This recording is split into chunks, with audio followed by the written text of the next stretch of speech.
The Brewers smashed the Twins in Game 2, complete the two-game sweep. So much to break down on today's Locked On Twins postcast.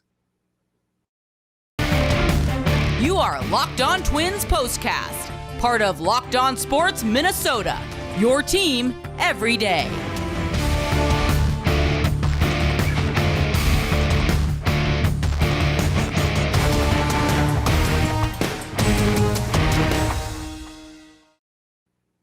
And welcome to another edition of our Locked On Twins postcast. Today is Wednesday, July 27th. I'm the host of Locked On Twins, Nash Walker, here with writer and reporter at Access Twins, Brandon Warren.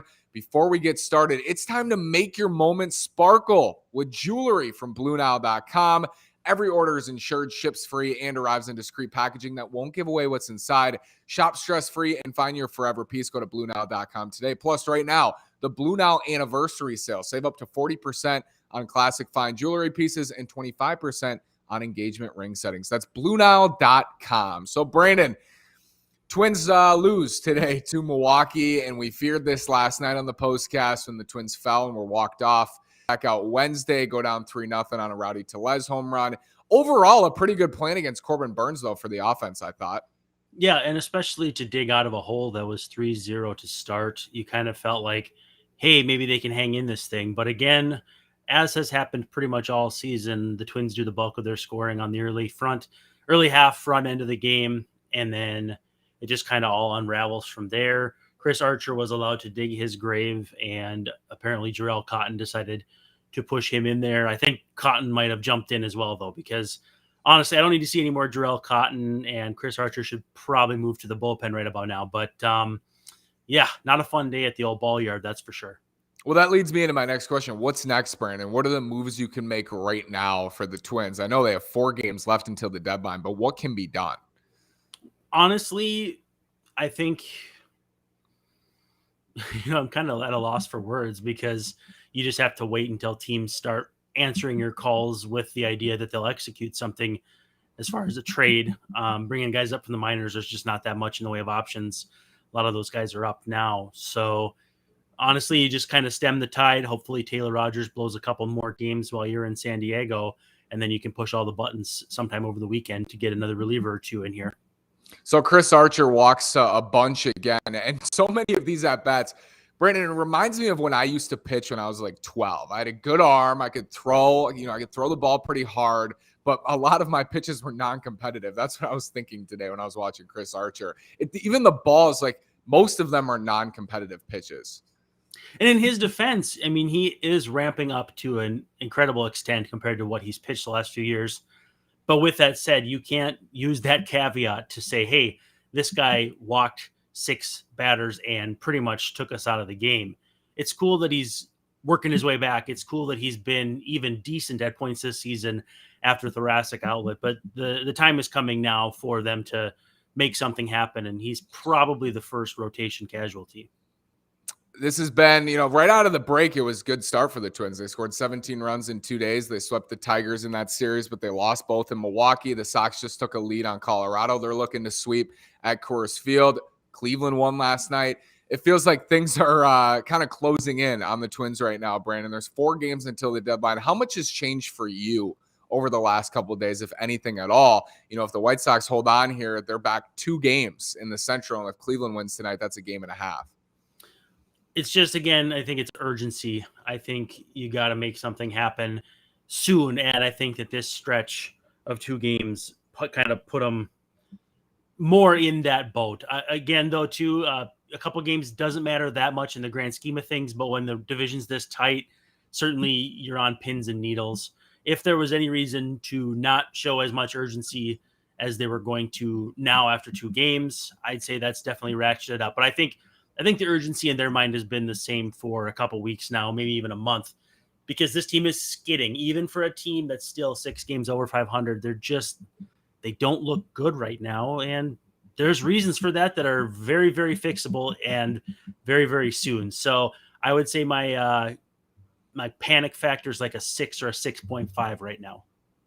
Let's look ahead to the Padres series. First, betonline.net is the fastest and easiest way to check in on all your betting needs. Find all your favorite sports and events at the #1 online source for odds, lines, and games. Find reviews and news of every league, including Major League Baseball, the NFL, the NBA, NHL, combat sports, esports, and even golf. BetOnline is where the game starts. So now, Brandon, there is a day off Thursday, another day off for the Twins. This is one of those unique times that feels like it would benefit them to get right back out there on Thursday, but there is an off day, and they'll go to San Diego this weekend to play a good Padres team with Joe Musgrove slated and Blake Snell and Sean Manaea. So a challenge ahead this weekend for the Twins. Yeah, it's a team that has not hit in July. I'm talking about the Padres, not the Twins, in case people are wondering, but hasn't hit all month. Their pitching's been fairly good, but they're 500 this month. They're vulnerable. They're a team the Twins should be able to go in and at least be competitive with. So their pitching is lined up as about as well as you could hope for, I suppose. And again, now you're just kind of enjoying the fact that there are off days before the deadline. So there's fewer chances for you to lose between now and then, if I'm being completely honest. Reese says one Tyler Mahle, please. Brandon, Yes. what do you think? Yes. I know you said yes last night. I believe you said last night with me. 3 pitchers, minimum 3 pitchers. Are you still in that 3-pitcher minimum boat? Has that changed with the starters and relievers, the cut? Because we're seeing, Bundy and Archer are far from reliable. I mean, it's my over-under, if I was at Vegas, is 2.5. Can they do 2 and have it be enough? Can they do 3 and have it be not enough? I think both of those things are possible, so I don't like to put a number on it. But you certainly feel better if they get a Tyler Mahle and 1 reliever as opposed to, let's say, Jose Quintana and 2 so-so relievers. So there's layers to it all, but Tyler Mahle would definitely be near the top of my shopping list, especially if he comes cheaper than Luis Castillo, because I think if all things are equal, he can be better than Luis Castillo, and just getting out of that ballpark will help a lot. Luckily, only 4 starters needed right now for the Twins, so they'll be able to go back to Joe Ryan and Sonny Gray for these first 2 games of the Padres series. What do you expect in this series, Brandon, in San Diego? I'll be at the first and second game. I'm very excited to drive up to Petco, but what do you expect?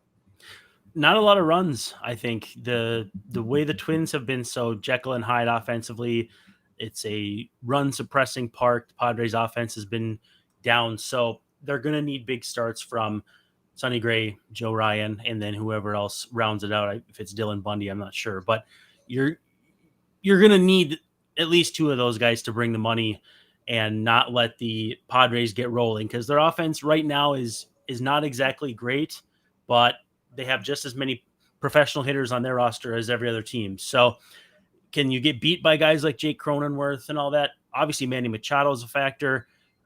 If you take them lightly, they'll sweep, and then the Twins are really in a hurting position going into the deadline. But I think the Twins should be able to go toe-to-toe with them, and again, you always hope for 2 out of 3.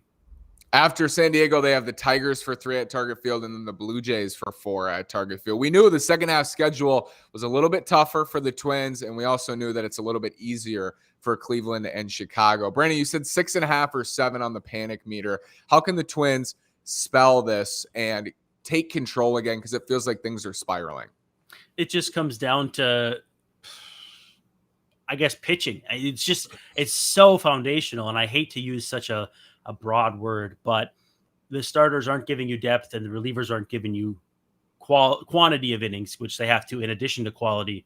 And part of it too, it makes me think, like, have we been unfair to this bullpen because of how much they've been asked to do this season? It's no shortage of innings that they've soaked up. So yeah, it keeps coming down to pitching. You got to add at least 2, maybe 3 pitchers, and I don't know if I see it, but a couple relievers and a starter, a couple starters and a reliever, take your pick. Brewers whoop up on the Twins, 2-game sweep. Twins will head to San Diego, off day Thursday. Thank you so much, sir. We'll talk again soon. Thanks everybody for liking, commenting, subscribing. We appreciate you. Tell your friends about us. Locked On Sports Minnesota. Brandon